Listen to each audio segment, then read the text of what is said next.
Hello and welcome to my channel. My name is Sophia. I am a coach and an author of the book Misery to Mastery, a workbook for adult children of alcoholics. On my channel, I talk about issues such as attachment styles, growing up in a dysfunctional home and an alcoholic home, relationships, and other psychological topics. So today's video is dedicated to control. And this video is for people who grew up in dysfunctional families or alcoholic families and have issues with control, or loved ones of people who are, or for people who are in relationships with such people. So, issues of control. First of all, how do you know if control is an issue for you? So if control is an issue for you, it is very likely that you get upset when other people don't do things your way. You get angry when things don't go your way in general. You get frustrated when people make mistakes and get things wrong. Where does the issue of control fundamentally comes from? So if you grew up in a dysfunctional family, in a family where maybe like drugs and alcohol were abused, you did not know what to expect as a child.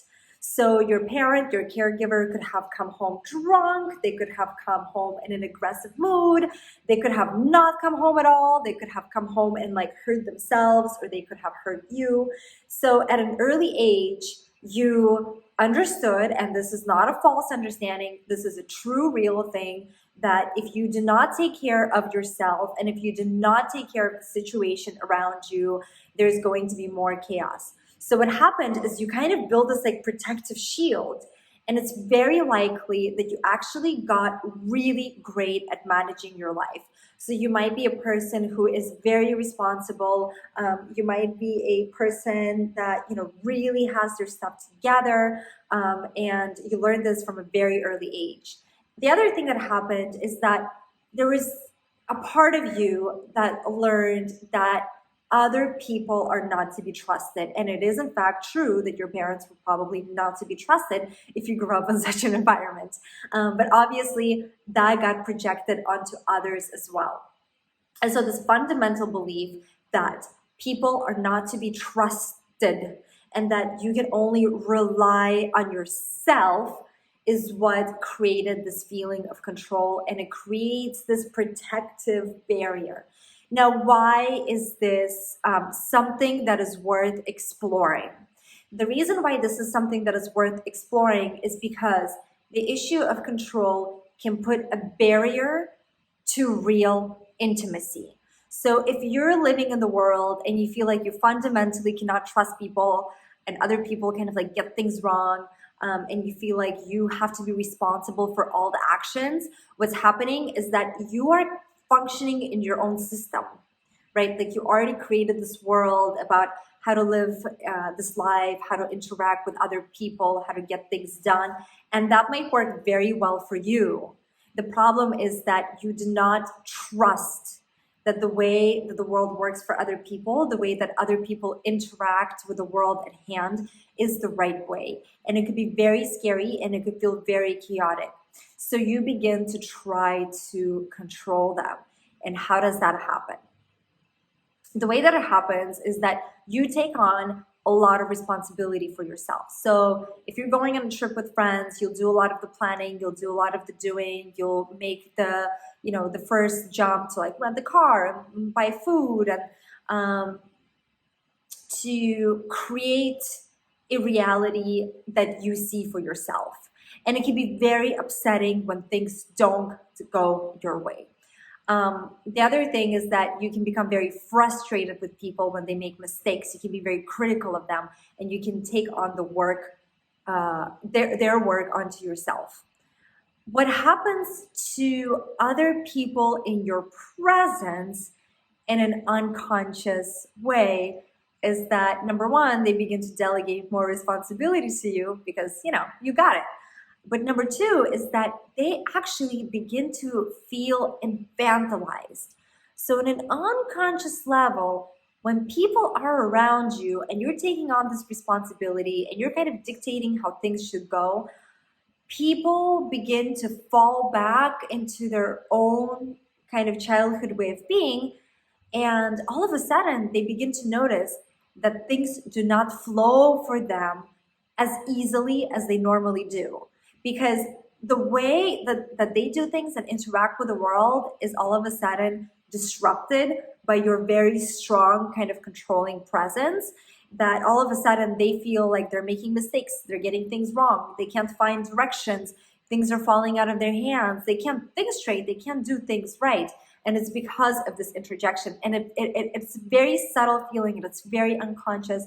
And actually, if you're on the other side, pay attention to that. Do you feel like there are people in your life who, kind of make you feel that way? There's nothing wrong with that, but just if all of a sudden you begin to feel like things aren't really like going, flowing, the way that they normally do, it is very likely that the person that you're with fundamentally mistrusts you. And, there's an element of respect in that as well.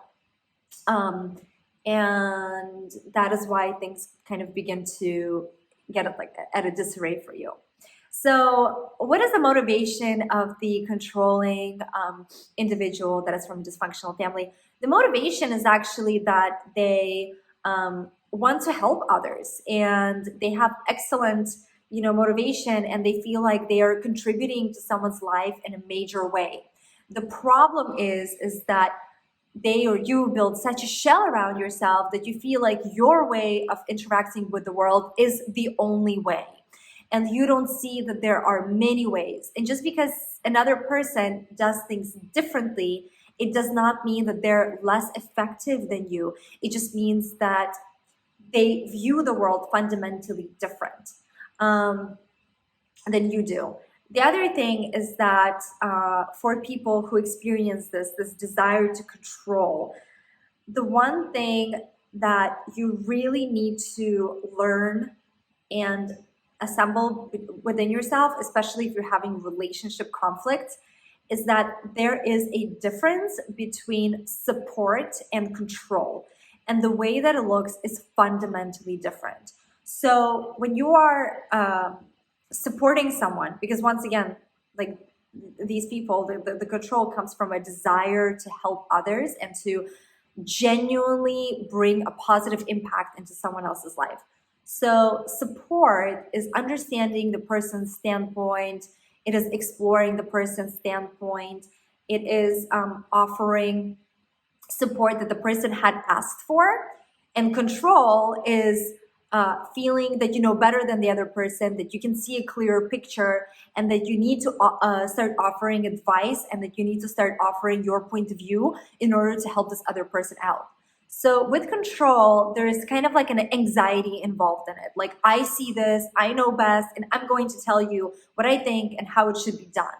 That is control. Support is like, okay, so, what is your issue? What is it that you're struggling with? Or what is it that you want?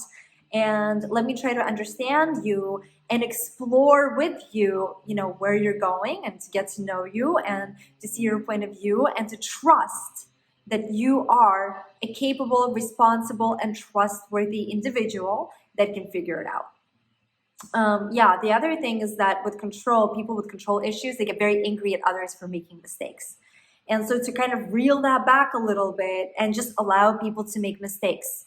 You don't have to fix others. You don't have to be responsible for them. And as a matter of fact, instead of spending that energy in helping and fixing others, you can actually reel that energy back and spend it on like enjoying yourself and having fun and getting to genuinely know other people, because that is what intimacy is about. Intimacy is about allowing the other person to be themselves in your presence, with all their faults and with all the mistakes that they make and with all the ways that they see the world differently than you do. And learning to sit in your own energy and be okay with that. Are you going to get it right 100% of the times? Of course not. If you already have this in you, you have this DNA in you, your kind of like controlling ways are going to find sneaky ways to show themselves and to be known. And there's nothing wrong with that. We are all imperfect and it's totally fine. And there's benefits to that as well, even. So, yeah,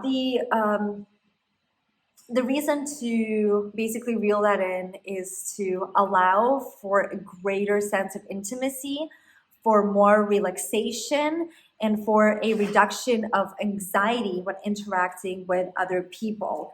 Let's see what I have prepared for you.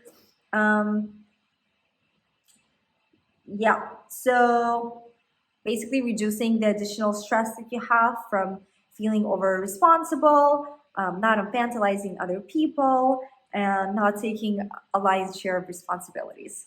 So that is all I have for you today on this topic of control. I wanted to make this video because it's also pertinent in my personal life right now, and I was feeling very energized. If you are interested in booking a session with me, you can find a link below. If you want to work on intimacy, relationship issues, issues of overcoming your dysfunctional family or your alcoholic family. Also, the link below to my book, Misery to Mastery, and to my workshop for adult children of alcoholics. All of that is listed. And I will see you next time. Please let me know in the comments if you have this experience yourself, if you agree with it, if you don't agree with it. How are you feeling about the issues of control? And if you have any other questions for my future videos.